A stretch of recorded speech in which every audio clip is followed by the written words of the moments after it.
गईलू जब से दिल पका गुजारेला। प्यार के रोग हमारा मन से ना उतारेला। सनम गईलू जब से दिल पका गुजारेला। प्यार के रोग हमारा मन से ना उतारेला।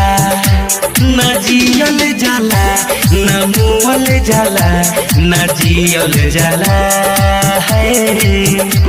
न जियल जाला न मुअल जाला, न जियल जाला है।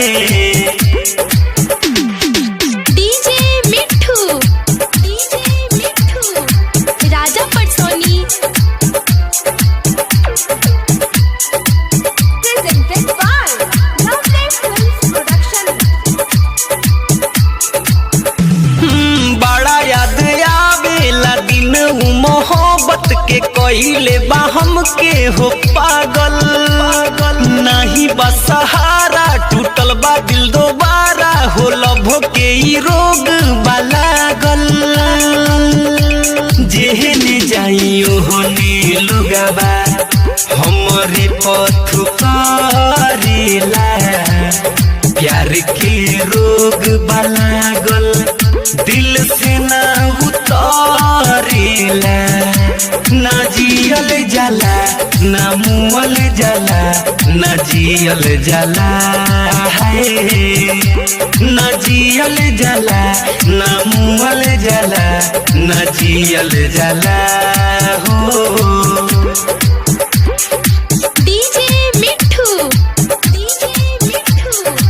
राजा पटसोनी आप सुन रहे हैं अमित पटेल की आवाज में। नैना मिला के दीवाना बना के तू छोड़ देलू जब से सनम।